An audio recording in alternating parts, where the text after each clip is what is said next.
So, Battlefield 1. There's a lot to say on the subject of Battlefield 1. Many good things, many not so good things. When I talk about Overwatch, Overwatch is a fantastic example. Let's say I say something critical of Overwatch. God forbid something critical is said of Overwatch, everyone's darling baby. Whenever you say something that isn't glowing, radiant praise about Overwatch, oh, you just don't understand the game. Oh, you just need to get good. Oh, you just don't understand. How could you possibly ever say something criticizing the greatest work of art ever completed in the history of all mankind? Well, it turns out it's the same way I criticize everything else. I know I'm going to get the same thing with this video. A lot of people are not going to like the things I have to say. They're going to say the exact same things the Overwatch fanboys are going to say when I offer criticisms about Overwatch. And I enjoy both Battlefield 1 and Overwatch. I'm just noticing that I'm probably going to strike a parallel here. So, let's get this out of the way. I'm good. All right? Enough of this get good nonsense. I'm really good at Battlefield 1. I'm good at all the Battlefields I've ever played. I love Battlefield. I practice. I do well. It's amazing how good you can get at Battlefield 3 when you're not just running around scrubbing it up with an M16A3. And yes, I know it's about teams and objectives, but I normally end up playing TDM with Battlefield 1, right? And normally solo. I mean, that's why my KD is so high, and I do well personally, but maybe my team not so much. There's only so much you can do in TDM to help your team out. So, none of this nonsense whenever I criticize something in the game. Oh, you just need to get good. I am good. I'm better than you. You're target practice for me, a better player. You need to just come to terms with it, alright? Enough dawdling, let's get into it. One of the biggest criticisms of Battlefield 1 is that it isn't realistic. God forbid a Battlefield game set in World War I isn't realistic. I say thank God it's not realistic. That'd be boring as fuck. Thank God I'm not sitting in some godforsaken pit in the middle of no man's land, applying whale oil to my buddy's blistering feet to keep away the trench foot. The real World War I, well, it sounds like it sucked some serious donkey balls. I'm glad that Battlefield has taken a much more, well, Battlefield-style approach to it. Basically, take Battlefield 4, take out a lot of the good things, and instead substitute it with World War I-looking weapons and skin everything up. A lot of people complain about the fact that the game isn't historically accurate. Everyone's running around with SMGs and shotguns and LMGs, and I understand. I understand how that's an issue that people might have, but come on, everyone knew that this would be a thing. We all knew from the earliest gameplay that we got that there would be shotguns and submachine guns and light machine guns and self-loading rifles and all that good stuff. I'm thank goodness there are, because, I mean, I'm a huge fan of bolt-action rifles. I use them all the time in this game, but Lord knows it'd get boring as shit if that was all we had. Different weapons mixes things up, and Lord knows the thing that Battlefield 1 needs is more weapons. That's spawn, though. I'm getting sidetracked. Is the game immersive? Yes, I do think that Battlefield 1 does a fantastic job in immersing you in the world of 19 teens, Europe, France, wherever you are. Things look like they're period specific, and technically, and I use this in the most technical sense of the word technically, but technically all the guns are time period accurate. Yes, we know not everybody had access to automatic trenches. We get it. We understand, okay? Don't tell us this like it's news to us. We understand. It's a game. Things can be unrealistic or have unrealistic aspects to them and still be immersive. Is Battlefield 1 historically realistic? No. Is it historically immersive? I think absolutely it is. DICE did a good job on that. DICE did good. Bravo, DICE. If you want history, go read a book. But since we're talking about weapons, let's slide right into me talking about weapons and being very critical of the weapons in Battlefield 1. I'm not really a huge fan of a lot that has to do with weapons in Battlefield 1. The way they handle is okay. It is acceptable, absolutely acceptable. I think the variety of weapons in terms of each class is, well, I think it's quite frankly subpar. I really don't see this as a step forward for the Battlefield series at all. In fact, coming from its spiritual predecessor, Battlefield 4, this is a huge step down. I will say it now, and I will say it surely more times during this video, Battlefield 4 is the better game. In fact, I don't even think it's close. Battlefield 4 is a better game than Battlefield 1 is. This doesn't surprise me because it did take a while for Battlefield 4 to become the gem that it is. But in the department of weapons selection, Battlefield 4, even the vanilla version of it, had a crap ton of weapons to choose from. Not every single one was a unique special snowflake to the other one next to it. But there were enough weapons to give you a very wide variety of different styles to choose from. Everyone knows there was a huge difference between the FAMAS and the M16A4 and the SCAR and the F2000. They all were different. They all did things better than one another, and there were a lot of them. There were fast-firing, inaccurate weapons, there were slow-firing, laser beam-accurate weapons, and there was every flavor of everything in between those two extremes. Same thing with LMGs, same thing with the SMGs. But in Battlefield 1, weapon variety has been extremely cut down in terms of, like, there are 3 shotguns. There's the Model 10 and the other 2 people don't use. Quite frankly, no one uses the auto-loading 12-gauge shotgun. Some people use the trench shotgun, the M1987, I think. Everyone just uses the Model 10, especially when the game first came out and the Model 10 Hunter was blatantly, obviously, super overpowered. How this game left and was released to the public with the Model 10 being as strong as it was, holy fuck, DICE, did you even play your own games? Actually, after playing Battlefield 1 for as long as I have, I'm kind of convinced DICE does not play their own games. Holy fuck, that Model 10 Hunter. God damn. You thought the USAPs with frags was bad. You thought the M16A3 was bad. You ain't seen shit till you saw the vanilla release version of the Model 10 Hunter in Battlefield 1. Holy fuck. Then DICE has the balls to patch the Hellriegel before... We're getting off track. And it's not just the amount of weapons that you can choose from, it's the fact that so many of the few weapons that they actually give you per class, a lot of the options they give you are just useless. There's no point in using a lot of these weapons. What's the point in using the C Regati? I think that's how you pronounce it. The Regati, the first one, the first self-loading rifle you have. What's the point of that gun once you unlock any other self-loading rifle? What's the point? The Selbstslaughter 1906, the experimental one, the last gun you unlock as a medic. What is the point of that rifle? It's awful. It's terrible. It's a gun you give yourself as a handicap. What's the point of the Mondragon when you get the Selbstslaughter? What is the point of the... Actually, what's the point of any of the self-loading rifles once you get the Selbstslaughter?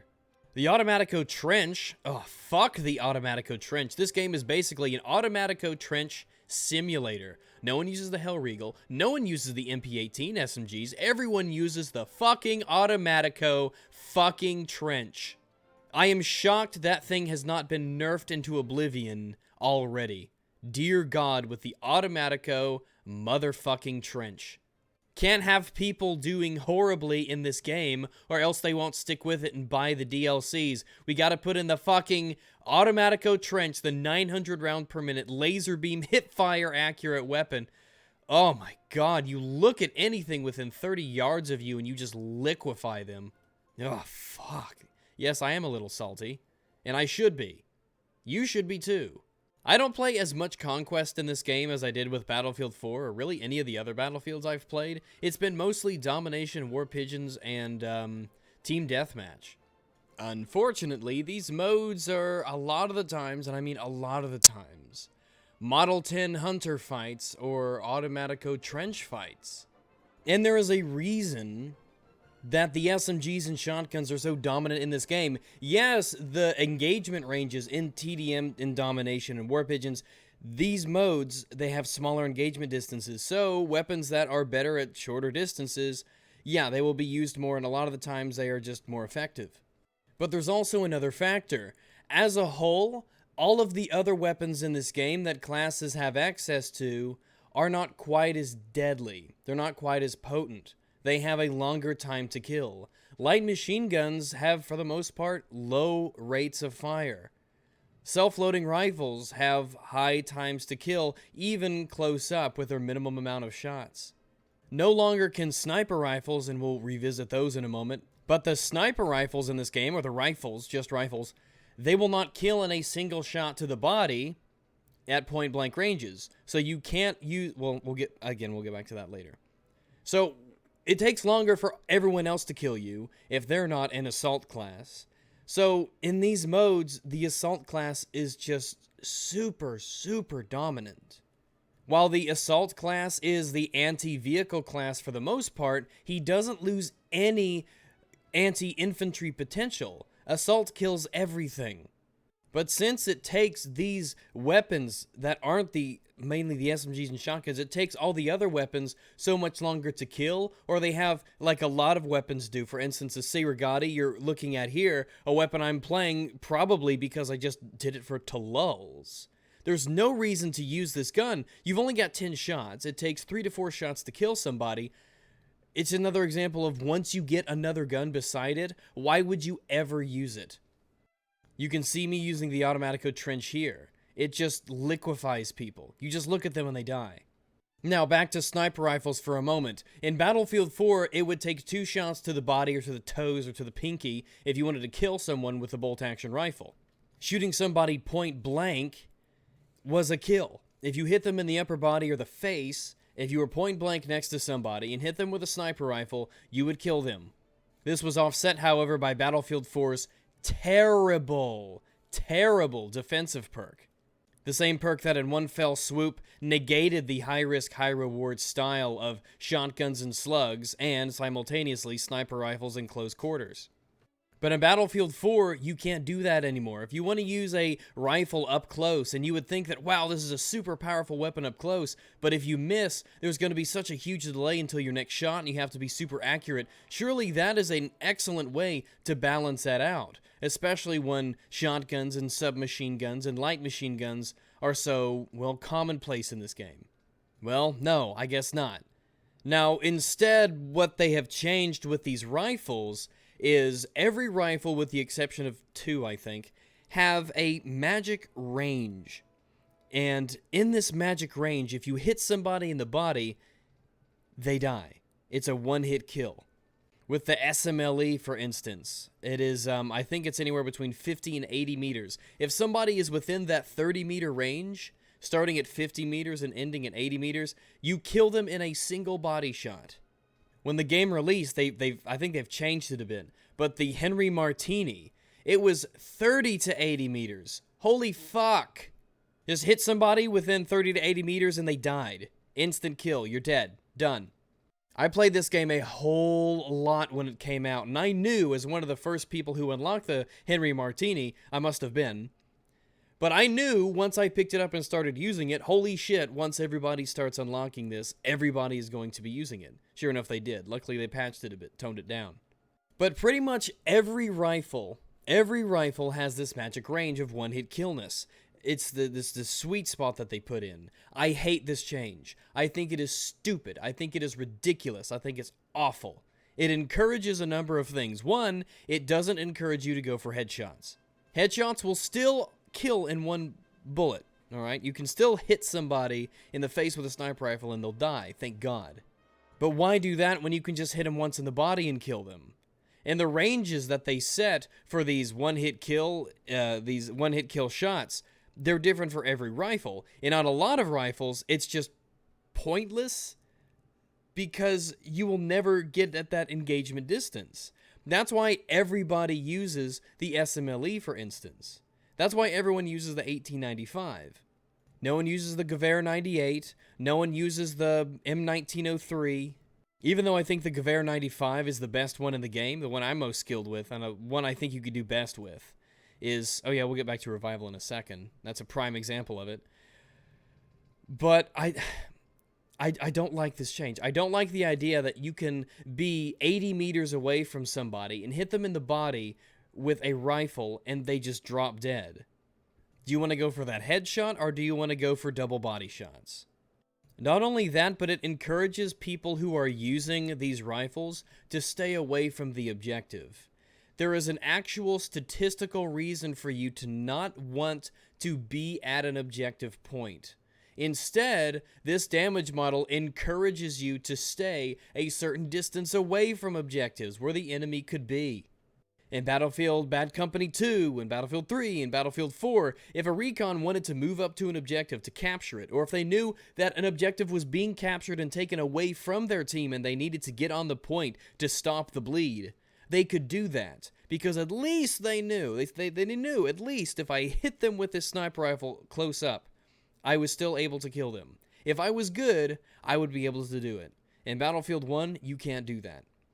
In fact, the 1895 that I was using earlier, point blank, it did 60 damage. It does 60 damage point blank. That means that there is a great number of pistols in this game, the majority of them, in fact, where you couldn't even hit someone point blank with a sniper rifle and then follow that up with a pistol shot and kill them. A mere 60 damage for a 5-round, lever-action sniper rifle. Point blank, because now rifle damage doesn't really mean anything when something's point blank. Now the bullet magically does more distance when it travels a certain distance away from the... I don't know. I don't like this change. I think it's dumb. In Battlefield and other Battlefield games, when you wanted to pick a rifle, you said, okay, well, we've got the bullet travel distance, we got the drop, we got the round count, we got the reload amount. But you always knew that it was kind of across the board, you had this damage going for you. But again, why would you use a Gewehr 98? In really any circumstance? There really isn't much of one. Because the SMLE is just going to be immensely more useful in almost all scenarios. Plus, it's got 10 rounds to it, when almost all the others have only 5. And it has one of the most forgiving one-hit kill distances. Look, balance in this game is all over the place. And for the most part, it's not that great. I also, and I think one of the reasons that this may be the case, is that I wouldn't mind it so much if the prevalence of scoped weapons in this game was toned down a lot. This is a World War I game, but scopes are everywhere. Snipers are everywhere in this game. Everyone's sitting off on some hill, or they're on some point, or they're behind some boulder, or in a ditch somewhere, making sure that they stay that magic 50, 70, 80, 100 meters away from where the bad guys might be, so they can just get that one body shot kill. Scope, snipe. And I would have imagined that there would be much more of an emphasis on iron sights. By the way, this game does have red dot sights. I'm sure you've noticed in some of the gameplay in the back. There are red dot sights in this World War I game.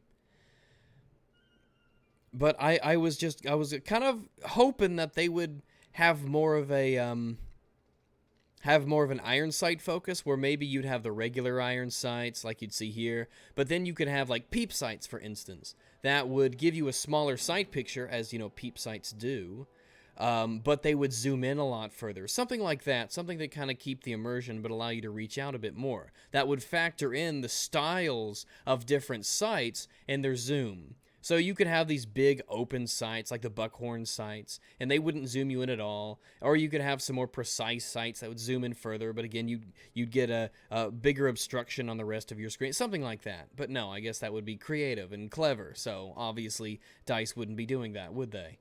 I wouldn't have as much of a problem with these one-hit kill distances as if there were iron sights on almost everything. Because iron sights give you this limitation to the range for the most part. It requires more time and more aiming in order to get that shot off. But with scopes, again, it's so easy to hit targets when scoped from these pathetically short distances. 50, 80 meters. That's easy. That's insanely easy. Plus, the speed of the sniper rifle bullets. This is a game that's really easy to snipe people in Battlefield 1. I mean, this game, it's like it was made by someone who did nothing but snipe in video games all the time. Some of these maps are just sniper rifles everywhere, and it's kind of a shame. I also think that there's a bit too much grenade action going on in this game, there are a lot of grenades. Gas grenades are insanely annoying. Yeah, as you stand in a gas cloud, you lose health, and you can press T to put on a gas mask, which means you can't ADS, you can only hip fire. And this works nice in theory, but then you have to factor in a couple things. One, the very edges of the gas cloud hurt you just as much as standing on top of the grenade itself, which is dumb. You also have to take into effect that there's really no point in not always having your gas mask on if you play with, the automatic trench or the Model 10 fucking Hunter. Because the SMGs are all about that hip fire, as are shotguns. So, I mean, it's the gas life for you, really. Also, you start with 2 gas grenades if you equip them, and gas grenades are annoying as fuck. It's also difficult sometimes to see the indicator of friendly or enemy gas until you're almost right next to the cloud. Either way, enemy gas will damage you and obscure your vision. Friendly gas will just obscure your vision a bunch. Oh, impact grenades make a return in all their glory. I know that was a community favorite. Everyone was begging DICE to put impact grenades back into Battlefield. A recent addition to the game is support being able to have a 2-shot, self-replenishable crossbow that lobs grenades, adding even further to the grenade spam. I didn't mind it at first, but fuck, people can really fucking grenades everywhere, flying through the air, explosions all over the place. The assault class gets anti-tank grenades, they get dynamite, they get anti-vehicle rocket guns. Oh my god, the explosives in this game are so strong, and they're so prevalent. I mean, a lot of the times you forget you're playing a World War I game with everything going boom. So many grenades and explosives. It's one of the reasons why Rush in this game is such cancer, and Operations as well. The explosion spam is so prevalent. Yeah, in that last clip you saw me bayonet charging an armored character, and I'll talk about those as Sentry class, those elite class pickups in a second. The bayonet charging in this game works for the most part fairly well. When you're sprinting, you press F, which is coincidentally your melee button key, which is a stupid idea, and I have no idea why DICE didn't give us the option to rebind these as different functions. It is... oh my gosh, one of the most insanely frustrating things in this game is wanting to bayonet charge at a guy and instead swinging your sword at nothingness in front of you, or, inversely, wanting to swing your sword at the guy right next to you, but instead you go bayonet charging off into the sunset or into the corner like a retard. DICE should allow us to change these key bindings so that in a fight we don't end up doing the wrong kind of melee action because they're both mapped to the same button. But bayonet charging is mostly effective, and it works usually, sort of, kind of, at least it mostly works. And it's very satisfying to get melee kills with the bayonet as well, running and charging and stabbing somebody. And there is actually a level of strategy to it. Bayonet charging around a corner, or knowing someone's about to come into the room and kind of meeting them before they have time to react and hitting them with the bayonet. If you can bayonet charge effectively, you can prolong your life substantially, especially with weapons like rifles that aren't very good close up. And again, since most of this that I do is smaller type games, TDM, War Pigeons, Domination, I've done Conquest here and there, but a lot of this will be focused on infantry kinds of things. Though Conquest, I think, does have a... on paper, you wouldn't think that the vehicles are so insanely strong in Battlefield 1, but the vehicles are insanely strong in Battlefield 1. People just don't seem to cooperate in ways that they used to. Tanks weren't as much of an issue as they were in Battlefield 4 or 3 or Bad Company 2 even.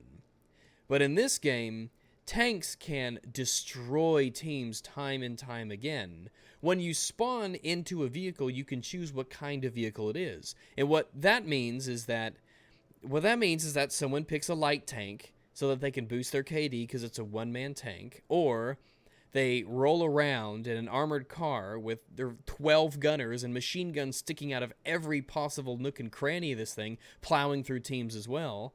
Or they choose the artillery truck and sit on a hill in no man's land, shooting at things willy-nilly as they see fit. Again, just to boost their KD, because it's so easy to get very high KDs in this objective game because you pick the artillery truck or the light tank. Air vehicles seem to be a lot more balanced, and one of the things that I do like about Battlefield 1 is that small arms fire can damage and disable and destroy. See, bayonet charge through the, like, there you go, like there. But the small arms fire can damage, destroy, and disable enemy aircraft, which is immensely useful, especially if you're good with a sniper rifle like I am. You can aim for either the people in these open cockpit planes, or you can aim for the engines and disable the engines. So I do like that idea. In Battlefield 3, we got a taste of how bad the game could be if weapons that flew around were not balanced properly. Jets in Battlefield 3, for instance, were just a menace because they could kill everything. They could kill infantry, tanks, and, of course, other jets. And one thing that is really nifty about the vehicles in Battlefield 1 is that they finally added an entering animation to vehicles. Exiting, not so much, but entering, absolutely. I like this a lot. Another thing that's really, really nifty is that if you're in a plane, for instance, and if you want to swap spots in a plane, your character actually goes through an animation where you move from one turret to the other. I really like this. It's really nifty. It adds a lot to the immersion aspect of this game.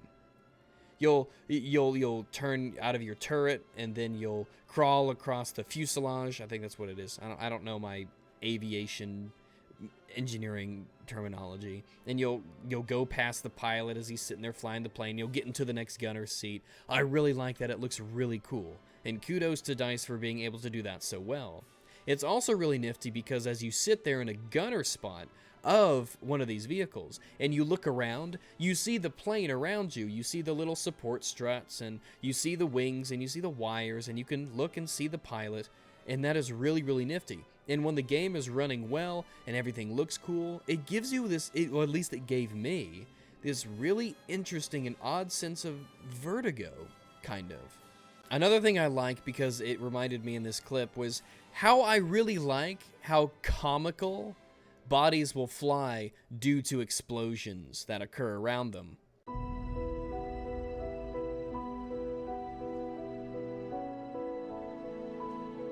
Is it realistic? Absolutely not. Is it immersive? Kind of. Is it funny? Absolutely. I like this.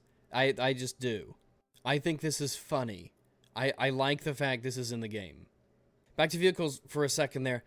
I think the reason that vehicles are so prevalent is because of the fact that it seems like in this game, it seems like in Battlefield 1, teams just don't have a tendency to cooperate in the same ways that they did in Battlefield 3 and 4. Oh, there's a tank. I should shoot my RPG at it. Oh, there's something that needs blowing up. I should shoot a blowing up thing towards that thing so it doesn't kill me and my team. You didn't have to think about it. You just knew that if you're an engineer, you wanted to shoot rockets at enemy vehicles. In this game, though, it just doesn't seem to happen. I don't know why it doesn't seem to happen. It just doesn't. It's just something I've noticed. I can't put my finger on why. Maybe it's because vehicles aren't as common, maybe? Or that people don't equip the rocket gun in Conquest game modes? They certainly do in TDM, because I get killed by it a lot, and I have a shit ton of rocket gun kills, and almost all of my rocket gun kills are anti-infantry kills because of how accurate and powerful it is, and how it blows up buildings, and how you could use it to basically counter-snipe. In this clip here, by the way, you can see how easy it is to just grenade spam certain areas. You can throw grenades, and you can reload your crossbow that shoots grenades, and then by then your grenades have respawned, and so you can throw more grenades in the traditional manner. Remember, this is one single soldier who can replenish 2 different kinds of grenade implements that he has. Alright, let's talk about another change that I really dislike a great deal. And it makes me wonder if DICE plays their own games, or if they have any sort of inter-department communication, or what exactly they're smoking up there in Sweden. Alright? The medic class weapons, they're fine. The weapon class, whatever. when we talk about the actual revival system in this game, which is a huge part of Battlefield, medics reviving teammates is an extremely important way for teams to cooperate with one another and take objectives and keep the team moving forward. And in Battlefield 4, they had a really interesting and cool system. Because DICE LA basically fixed and saved Battlefield 4, turned it into an excellent game from a decent one. In Battlefield 4, here's how medicing worked. Here's how you went around medicing. Someone dies, and there's a small timer on their head that counts down. It shows you how much time you have to revive that person. That way, you don't waste your time going to someone you can't reach, and instead, you can basically choose who you revive. Now, you go up to someone if you want to revive them, and you have your defibrillators, and you can either zap them quickly and bring them back at 20 health. Right? It revives them, it saves you the ticket, they don't get that death on the scoreboard, which is always nice, but they only have 20 health, but again, they're alive. But if you have the time, you can charge up those paddles, rub them against one another, and you hear the little beep, and it gets, bigger and bigger, and then you can revive them at full health, or everything in between, depending on how long you held down the charge button. That way, you can't just boop, boop, boop, revive people back to back to back and have them come up at full health. And you would get points corresponding to how much health you brought them back with. So if you just tapped them, you'd get some amount of health. If you filled them all the way back up, you'd get even more points. Well, in Battlefield 1, they completely abandoned that excellent change. I don't know why, but they just decided that that's not how we're going to do things anymore. We're going to do things our own way because we here in Sweden, we're special snowflakes. So what they decided to do, now you just take your syringe and you poke a body, and then it comes back at full health. And you only get 50 points, regardless of how much health you gave them on the revive. There's an animation for holding down the syringe, right? So it makes you think that you're pulling out more medical liquidy stuff, whatever it is, from the bottle into the syringe. One would assume reasonably that this was to inject even more of this life-giving liquid into the corpse to bring it back from the dead, but you'd be wrong. It's just an animation that doesn't mean anything. It's a totally meaningless animation. No matter how long you hold down that button, you'll always just boop, you'll poke them with the syringe, they'll come back to full health. But that's not the worst change, actually. That honestly isn't the worst change. They didn't learn their lesson from this amazingly good change from Battlefield 4. No. People have the option to hold down the spacebar when they die to speed up the revival process. More like the respawning process. You die, you can wait, and if there are medics around you, in theory, of course, you can see if there are medics around, and if there are medics around, you can withhold from speeding up your own respawn so that they can revive you. Again, that's the theory behind the idea. But DICE doesn't know how humans work, I suppose.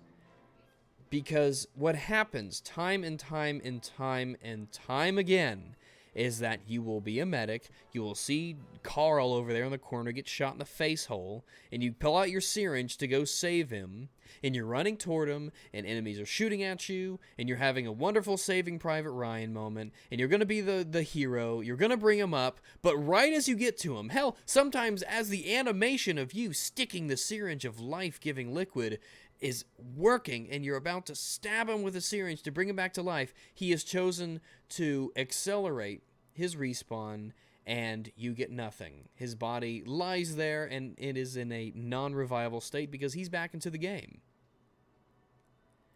And that is insanely frustrating. That is frustrating in ways I don't think I can convey to you in words alone. I'm the kind of medic who actually does his job, you see. I'm sort of a dying breed. I don't care about the self-loading rifles all that much, but I like to give people health, and I like to revive them. Being able to revive people in a Battlefield game is so important. I try to do it whenever I can. I want all those yummy, delicious points, and I want to make people happy. Everybody, despite me being a quite tried and true asshole online, I do like to play well with a team. and I know the joys of being revived. I do. I love getting that bloop, the screen goes white, you arise, your death has been wiped from the scoreboard, don't worry about it, you get a second try, go get him, Tiger. And I like knowing that I gave that to someone else. But you people don't let me! All I want to do is save you and revive you like a medic, but no! You won't wait that extra 2 fucking seconds, and you know that you can see my medic icon and my fucking name on your screen as you lie there dead on the ground with a distance indicator, and that distance indicator is getting smaller and smaller, which indicates that I am moving closer to you, and instead, what you decide to do is respawn even though you can see I'm coming to revive you! People. Why, people? Why? Why? Why do people... This makes me upset, alright? This makes me very upset. I needed to let this out in front of tens of thousands of people. I needed to do this. That wasn't for you. That was for me, right? Most of the things I do are for you. That was for me. I needed to get that out of me, okay? I needed to vent that out. There are many frustrating things about Battlefield 1. And, well, there are a lot of frustrating things about just multiplayer games in general. Namely, the other players. But, normally, it is people on the other team who are opposing you and your objectives and goals and dreams and ambitions. Normally, they will be the one to take a shit all over your parade and be the rain cloud on your joyous outdoors piñata smashing session. But no. In Battlefield 1... it is your own team that will infuriate you the most, especially if, God forbid, you have the balls and the gall to want to play your class in the way it was intended. You know, revive people as a medic. I just cannot tell you the amount of times I've been running towards a fallen comrade with my syringe in hand ready to revive him, and he chooses to skip so that he can respawn faster. And a lot of the times, you kind of take a risk to go out and revive people, because for the most part, there's no negative to reviving someone. Even if you revive something and they instantly die again, you don't lose anything. People bitch and people moan, no, why'd you pick me up before checking? Yeah. Well, you didn't lose anything by someone making the attempt to revive you. It is an immensely frustrating aspect that they added to this game, one that just didn't need to happen. All it does is it disincentivizes medics to actually revive people. And that's not something Battlefield needs anymore. It's no wonder that I see so many medics around who are just not playing with revival tools, because they're sick of being disappointed. By the way, revolvers in this game are actually... I don't know why the damage drop-off is so pathetic on revolvers. I mean, none of the sidearms have really any range. Well, now that I'm talking about it, let's talk about the sidearms in this game. The sidearms in this game are okay, but there's a lot of almost carbon copies of one another. The revolvers, like I said, have pathetically low range for the fact that they're revolvers. And for some reason, a lot of the sidearms in this game are class-specific. I can't have the Modelo as a secondary if I'm a scout, for instance. The auto revolver that you saw me with in that clip there, it's only available for the medic class, for reasons unknown to me. Battlefield 1 also introduces a huge focus on the melee component of battle. You can have a wide variety of different melee weapons, from swords to knives to clubs to everything in between. And all of these different weapons do different damages, attack at different speeds, and have different ranges at which they will initiate a takedown. For instance, knives have a really quick time to deploy, and they don't do as much damage, and they attack faster. Something that I actually do like about Battlefield 1 in a weird sort of way is how melee weapons can complement your primary and secondary weapons. So you know that with the right weapon, like a rifle, you can hit somebody once and then follow it up with like a sawtooth hit or a mace hit and take them out. Or you can hit someone twice with this gun and then you know that leaves them open to a melee finish. Normally, just running up to somebody and spamming the melee attack weapon until they drop, normally it's faster to shoot them and then go melee than just go berserk with a club. That does sound like it might be the case in this game, but for the most part, people don't really run around and just melee people. It's just not a really effective strategy. The melee weapon is definitely used and designed to work best when it's in tandem and is complementing your primary and secondary weapons. Learning when to bayonet charge and learning when to use your melee weapons will really make you a better player.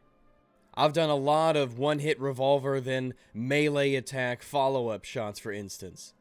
You just have to learn the damage that you do with these ranges with these guns, and then the damage you do with melee weapons, and then see what works with what. There's another addition to Battlefield 1 that I think is really a mixed bag. Those are the elite class pickups. I don't even know what they're officially called. They're called bullshit, normally. But even in TDM and domination games, on the map there will spawn a elite class pickup. This is an extremely strong, almost impervious class with a very, very powerful gun that looks at people and then they die. You lose access to your class-specific goodies in your equipment, but you can always pick up another kit later if you run out of ammo or you really, really need to be healed. But the gist of this is that in modes like Conquest or Rush or Operations, they're less of a big deal. Because the maps are larger, you can avoid them more easily, and you normally have more range at which to deal with them, and there are more enemies to shoot at these elite classes, as sentries and the flamethrowers, for instance. However, in Domination, TDM, and War Pigeons, primarily smaller game types, it is not uncommon, but indeed a regular occurrence, to see somebody sitting as a sentry kit with a Villa Perosa anti-air gun, or with a massive light machine gun, or with a flamethrower, and to have them be alive and last for the entire round. The armor reduces, for instance, rifle shots to a mere 14 or so damage. And especially in the case of the Villa Perosa, they just liquefy anybody that they look at. These kits practically turn you into a walking tank. And in TDM, I don't think they have any place and any business being there. It is, like I said, regular for people to spend almost the entire game as these kits. Plus, they can be healed and resupplied by other members of their team as any normal soldier would. The only ways to kill one of these extremely powerful walking tank units is either to put enough bullets into them so that they die, hit them with a bayonet charge, or a direct hit with a rocket gun. This is made doubly frustrating by the oftentimes finicky reliability of using the bayonet charge, where someone will be right there and you're running and you're sprinting and you press F, but for some strange reason you melee attack in the air instead of charge forward with the bayonet. Or you'll charge at him and for some reason you'll bump arms with him and your charge won't connect for some reason. Maybe you can get lucky and catch one of these sentry kits in a doorway or where you have some dynamite deployed, but for the most part, again, if you don't have a bayonet, or if you don't have an anti-tank gun, you're screwed. Even a team cooperating together to kill these units, well, it's still an insanely strong pickup because of the close-range nature of these maps. And they're also impervious to melee hits from the front. Sentry kits should be disabled on these small map games. It's ridiculous that it exists, and it is so easy to abuse, and so easy to just pad your KD with them. Or maybe give them a smaller ammo pool, instead of having hundreds of shots, or a practically infinite amount of flamethrower ammunition. There's also, in addition to that, there is cavalry in this game. Any soldier can walk up to a horse and hop on top and go galloping away wherever they need to. But if you spawn on a horse, you are a cavalry unit. Cavalry unit gets armor, because they do. And they also get health packs and ammo packs. They also get a 2-hit sword, a rather weak lever action rifle, and a decent pistol. But in close quarter scenarios, a 2-hit melee weapon coupled with the high armor and damage resistance of the cavalry unit make it an extremely deadly combo. You saw that clip earlier where I had that sword and I was in the building and I was just going ham on people because I could heal myself, I had armor, and I could 2-hit people with melee weapons. I mean, I understand if you have armor while you're on the horse, because you're on a horse, you can't really take cover and things more effectively. Yeah, fair enough. By the way, bayonet charging gives you extra health too. But when you get off the horse and you still have access to all, you're more deadly off the horse as a cavalry unit than you are on the horse. That just seems strange to me, guys. It just seems strange to me.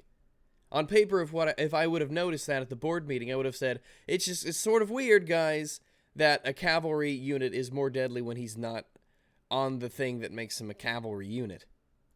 Another addition to this game, instead of Levolution from Battlefield 4, which I thought had a lot of potential to be improved upon, made either more subtle or be made to change the game or the gameplay in different ways instead of just having it be the same thing every map, like the tower collapsing in Siege of Shanghai. It made the map ugly as shit, and people hated it when it happened, and you couldn't disable them. Anyway, what they have in Battlefield 1 is they have these dreadnoughts, these massive vehicles, these huge armored blimps, or these huge armored trains, these extremely resilient and powerful vehicles that are given to losing sides. Because it's not enough in Battlefield anymore to just consistently play the objective better than the other team to win now. Now you basically have entire teams that get death streaks because they didn't do so well. In some modes like Operations, which is a straightforward rush mode practically, you can have a blimp come in at the last second for the team so they have that last chance of winning, and in a lot of the instances, the reality of the situation is that they just dominate teams. You get this blimp comes in and it's just a stalemate because the blimp is so powerful, because it can see so much of the enemy side, because it can just look at anything shooting at it and blast them. Or you have maps like Argonne Forest, by the way, which is a shitty map, and having a train that can run through practically all the points and go up and down the map as it pleases. I just don't like the idea of these super powerful vehicles being given to the losing side. I mean, you're losing because you weren't playing as good as the other team. I mean, isn't that enough? Isn't the idea that if a team does better than the other team, I mean, they win? They don't need this thing pulled out of the game's asshole to try and give them that last chance. It's like they've had a million last chances as the game has gone. Do they really need any more help to win the game? But I suppose that leads into the maps of Battlefield 1. For smaller game types, the maps are okay. But for Conquest, the maps are a very, very mixed bag. Maps like Suez, right here that you're seeing this clip on. Suez has all of its points basically in a row. One after the other, one after the other, one after the other. Like I said, imagine Operation Metro or Operation Locker from the last Battlefield that mattered, and just take out the walls and the ceiling, bam, you have Suez. The points are just almost literally in a line. You have Argonne Forest. Argonne Forest is a fantastic example of how these maps just don't seem to be designed across the board for the same amount of players. And this is kind of an issue, especially when you're playing Conquest, which is the signature mode of Battlefield. And you go from Suez Canal, and you go to Empire's Edge, and then all of a sudden, bam, you're in Argonne Forest. These maps are completely different from one another, and 64 players on these 3 different maps just don't, it doesn't work. Sinai Desert, that's fine for 64 people. You have Empire's Edge, fine for 64 people. Monte Grappa, fine for 64 people. But then, it'll swap over to, like I said, Argonne Forest. Suez Canal. 2 maps that, if they have 64 players, are just clusterfucks. Like Operation Metro and Locker. And the state of custom servers for Battlefield 1 right now are absolutely deplorable. We are not even going to get into that. But Argonne Forest, for instance, is just, like I said, it's just a clusterfuck with 64 people. It's two teams butting their heads in two spots on the map back and forth. Suez Canal is the same way. I don't know if I've ever played a Suez Canal game where the game was close. The two teams meet at a certain spot, and the better team pushes the other one forward. Flanking is practically non-existent in these games. It's not possible to get that wide-open experience that a lot of games give you. Go to St. Quentin Scar, for instance. Totally the polar opposite of Suez Canal in terms of map design. One is open. The map is, it has a variety of different forms of cover. It's open here, it's elevated here, it's lower down there. The points are spread out, they're not in a line, you could go around, you could go all sorts of different ways. So you can go from a very fun and enjoyable St. Quentin Scar 64-player game to a Suez Canal 64-player game, or an Argonne Forest 64-player game, the map you've seen here. And it's like you're playing a different game. It's awful. Normally, when we get to Argonne Forest or Suez Canal, I just quit. I don't want to play anymore. I'm like, well, hopefully I can get another server that actually plays on a map that's, designed for this.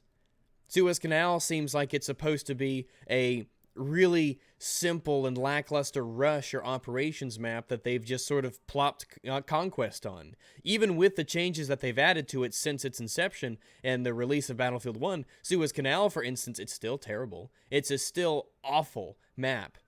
You have your side, the enemy has their side, and you all butt heads at wherever you happen to meet up until the dominant team emerges, which normally is fairly quick.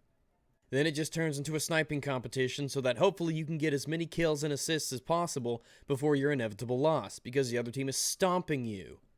And it's a shame because when the maps work, and they're designed like, God forbid, Battlefield maps, they can turn out to be really good. Even maps that are crowded like Amiens, at least they work because there are so many different corridors and alleyways and streets and different routes you could take from one point to the other.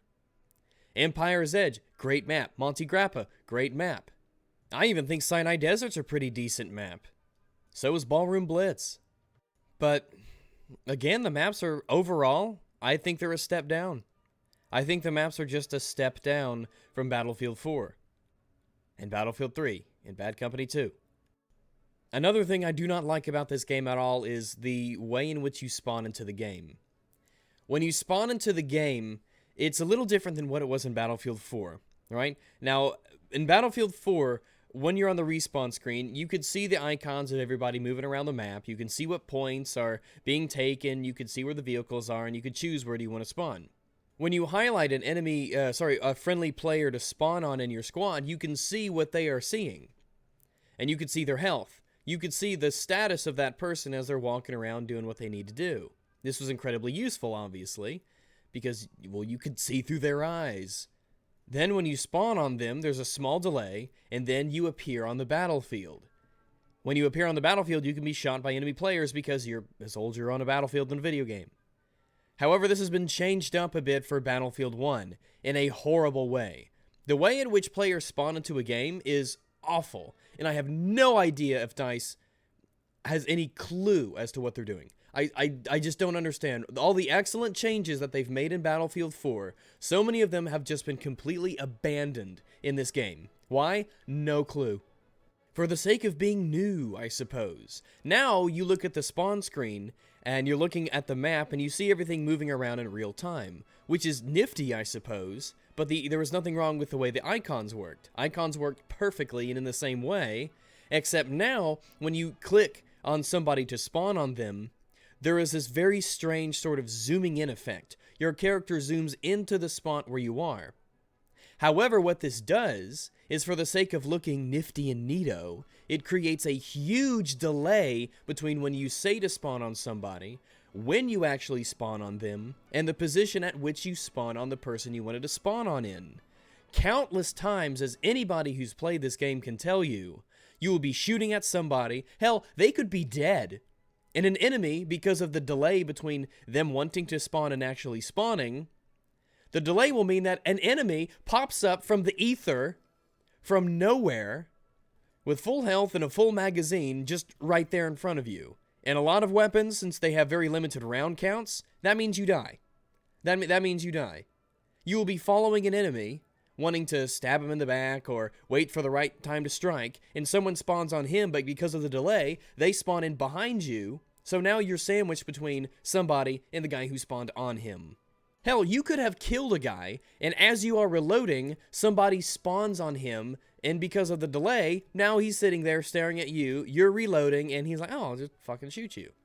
Players just spawn and appear in front of your face when you are in the middle of a firefight, and it boggles my mind why DICE would change this. It worked so well in Battlefield 4, why did we not learn our lesson, DICE? I guess you really wanted to have something cool. Wow, you could see everything actually on the battlefield, like you're a camera up above.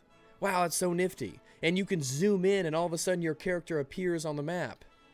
But now, instead of doing that, you have given a massive advantage to the person spawning in, when the advantage should always be on the people who are already in the game. And DICE, if you watch this, and you probably won't because that would mean you want to learn from your mistakes, if someone chooses to spawn on a squad mate in the game, that means that they are assuming the risks that come along with that. It means that you have to prioritize the advantage of the people who are already in the game playing before the advantages of those trying to spawn into the game. Spawning on a squad mate is oftentimes a very wise tactical decision, but it is fraught with its own risks. Such as, did I spawn on somebody at a bad time? Was this person being tailed? Was this person about to get stomped by a tank? I'm assuming the situational responsibility of the squad mate, and I'm sharing in their fate, boop, boop, boop. I should not be given a magic advantage. There should be no spawn protection. There should be no spawn invulnerability. There should be no handicap given to you in your favor when you spawn in on a squad mate, especially when that squad mate is having a firefight with somebody 10 feet away. And then you just spawn in to mop up what's left. And that happens all the time. This is nothing new. And shooting down planes with rifles is immensely satisfying. And I know it sounds like I'm being very tough on this game. And I want to be tough on this game because I love Battlefield, and I think that underneath all the crap that this game has, there is an immensely fantastic first-person shooter. There's a reason I've been able to play it already 250 or so hours. And there's a reason I will continue to play it, because what is good about this game is very good. The weapons sound great. For the most part, damage models are pretty decent. The maps are okay and acceptable. It's very immersive. And when you get good with some of these weapons, like the Gewehr 95 that I'm using here, you get this satisfaction of being good that other Battlefield games don't give you in the same way. Overall, it's a well-crafted game, but there are just problems here that confuse me as to why they exist at all. The spawning issue and the changing of some of the damage models on some of the weapons, I don't like. I don't like the exclusivity of a lot of the secondaries per class. I don't understand why a lot of these things are in the game. It took a while for Battlefield 4 to become such an excellent game. And that's a fantastic example of someone being fucked over by spawns. I spawned on an enemy, or on a teammate who was dead. I clicked on him, and he was getting shot at. I was still able to spawn on him, and then me and someone else, 2 people spawned on him as the enemy finished him off, and so now he's screwed because 2 people spawned on him. But it took so long for Battlefield 4 to become the excellent first-person shooter it is. Arguably the best large-scale first-person shooter out there for a lot of people. The mechanics of Battlefield 1 have been simmering and stewing for a while. It's been fixed, it's been balanced well, it has been looked at and improved in a huge amount of ways. And Battlefield 1 is still fairly fresh. A lot of work needs to be done with Battlefield 1 if it wants to be as good as Battlefield 4 is. But as it stands right now, Battlefield 4 is the better game, and there's really no reason to play this over Battlefield 1 this over Battlefield 4 unless you're just burned out on 4. Kind of like I am. I've got 1,500 hours in that game. I'm just kind of burned out on it. Another thing I don't like about Battlefield, I have some bullet points, and whatever comes into my mind, I'll say them. I'm not in a hurry to go anywhere. One thing I don't like about this game is the lackluster customization of the weapons. The game already has a problem with there being too few weapons. This game does have too few weapons. At first I didn't mind, but now I think this game just has too few weapons. There's not enough weapons. And there are multiple variants of the same weapon, which are technically different, but in reality there are only small changes. So for instance, you have the Automatico Trench, which is a hipfire laser beam beast, and then you have the Automatico Storm, which is instead better at ADS. There are really no differences between the two, other than one's better for hipfire and the other's better for ADS. They behave the same way in every other respect. What's the difference between the Gewehr 95 Marksman and the Gewehr 95 Infantry and the Gewehr 95 Carbine? One is a red dot sight, one is a scope, one is iron sights. Other than that, they are identical. But these constitute 3 weapon choices. You don't have a Gewehr 95, and you can't get you can't make it a carbine. You can't make it smaller, that is, than a rifle. You can't make it. You just can't plop a red dot sight on it, because red dot sights are in this World War I game, and you can't plop a marksman scope on it like you're looking at right here. No, they're 3 different weapons. So when you see the list and you're looking down that list of all the weapons you could use as a class, really you only have about 4 options. In some cases, it's even less because, again, there's no reason to use an SMG that doesn't have the words Automatico in its name, really. There's no reason to use a shotgun that isn't the Model 10 Hunter. Still, half the self-loading rifles are just pointless. I mean, what's the point of a self-loading rifle variant that shoots automatic when it only shoots as fast as you would in semi-automatic anyway? You have an entirely new weapon in this game that doesn't do anything new. You just get to hold down the trigger instead of tapping it slowly. I feel like they did this to give some sort of artificial variation, to inflate the number of weapons it seems like there's in the game. Because really, there's not that many. And it really wears on you. And I know technology at the time was fairly limited compared to what it is today. So you can't be putting ACOGs and magnifiers and things like that on weapons, but there's no reason you couldn't put foregrips on things, or multiple different styles of iron sights, not just traditional radian sights or buckhorn sights. This would have been an opportunity for DICE to give weapons that touch of personalization without compromising the immersion or the historical accuracy of the game. There were so many different types of iron sights on weapons, you should have been able to swap between which ones you like. And like I said before, maybe peep sights, which obscure a lot of your vision, give you more zoom for longer range shooting, like what they were used for in real life. And more open sights didn't zoom in at all, but gave you a bigger sight picture. Modifications to different kind of stocks, for instance, or maybe different kinds of barrels, different kinds of bipods that would maybe deploy slower than others, but they would give you more stability. You know, things like that. All that stuff that I think they could have used, and again, kept the immersion in the historical, quote-unquote, historical accuracy of the game. No, they didn't do that. They didn't go that route. And I think that's a huge shame. This was a period of engineering experimentation. People were trying to find out what worked in weapons. Does this work best? Does that work best? Trial and error. Where how humans figured out what we know today about firearms and warfare. And this was a period where technology and engineering was really, really taking huge leaps forward and sideways and backwards. Again, it was a trial and error process. And we don't really see that much in this game. Also, how am I blowing up the dynamite if it's not connected to... Oh, well. The most obvious way to customize your weapon are with skins. And in Battlefield 1, we see skins as something that is gained not from completing challenges, not from performing feats of merit. No. Skins are the microtransactions of Battlefield 1. While you can earn every skin by not spending money, of course EA and DICE allow you the option to spend even more money to get some battle packs. To the tune of $2 per. What a massive fucking ripoff. But if they want to add in that sort of thing, I mean, whatever, I hate it. I think it's dumb. A game like this shouldn't even have the option. But one of the things that I hate most about this battle pack system is... Oh, and let's get into that bit. Let's get into this. Now I'm going to have my battle pack rant here, because this is ridiculous. Alright, so in Battlefield 4, You gained battle packs whenever you leveled up or whenever you got a certain amount of kills with a weapon. When you got kills with a weapon, you got a battle pack which had randomized attachments for that weapon, or it had XP boosters, things like that. Every time you leveled up, you got a battle pack that could give you anything. In Battlefield 1, the way that battle packs work is that, well, it's random. I mean, it's random. At the end of the game, battle packs are given out randomly to people on the scoreboard, which means you could join a game and play for 30 seconds or a minute, and you can get a battle pack, and the guy who is at the top of the scoreboard who played and suffered through a game for 20 minutes might not get one. Luck of the draw. It is completely random. Even the description, it says they're awarded at random. There does not seem to be any rhyme or reason to who does and does not get a battle pack. Because again, it's random.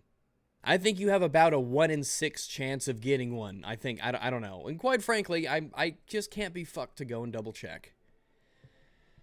So the way that battle packs work is they're given at random, and they contain a skin for a weapon. They might have an XP boost, and they might have a component for a melee weapon. If you get 4 components, I think, for a melee weapon, you could form the melee weapon and use that melee weapon. But really, you're guaranteed to get a skin. Now, skins have different rarities based off of how interesting they look, I suppose. Skins range from the believable and the camouflage to the excessively opulent and gaudy. Dark black wood and golden barrels and magazines with etchings and engravings, leather wrappings, straps, things of that nature. Stuff that makes it look a little different than the norm, that helps it to stand out. Some of these look pretty interesting in the game, and accruing skins is just part of the experience. However, unlike what you might be led to believe logically, as an armchair game designer, no, DICE has taken a different approach. Skins have nothing to do with your merit as a player. Skins have absolutely nothing to do with how good you do on the battlefield. There is nothing meritorious about the way skins are divvied up to players. Again, it's randomized. So the person at the top of the scoreboard has no better of a chance at getting a battle pack and a skin than someone does at being in the middle or damn near the bottom.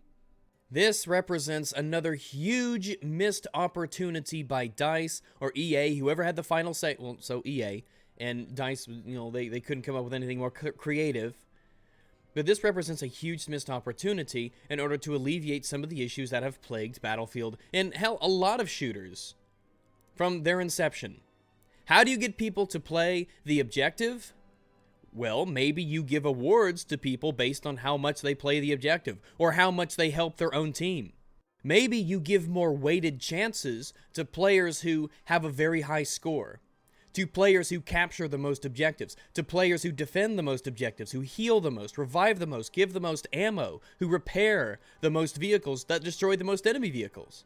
Maybe performing certain actions, like killing a certain amount of people in a game, or destroying a certain amount of vehicles in a game, capturing a certain amount of flags in a game, arming a certain amount of objectives in a single game grants you a special skin that everybody can see whenever you kill them that shows this person goes for it and they play the objective and they want to win.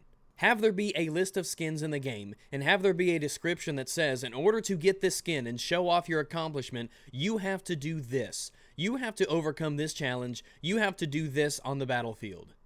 But no, totally random. Totally random. In my opinion, if you're not on the top half of the scoreboard, you shouldn't even have a chance. There's some incentive to get better, to play the objective, to get more points, to improve. But nope, everyone gets a chance. I don't like this change at all. I think it's bad. I think that they lost an opportunity here to get people to play the objectives, to revive, to give health, and all that stuff. Holy fuck, am I an hour and fucking 10 minutes talking about Battlefield 1? Well, I guess it had to be said. I really like the game, or at least I like most parts of it. I'll still play it here and there, though I'm kind of getting burnt out on it already. I want the game to get better. And I see these problems, and I want to put them out there, and I know not a lot of people will agree with me. That's fine, that's fine. This is what I think. And, man, there are just so many Battlefield YouTubers out there who will suck Dice's cock.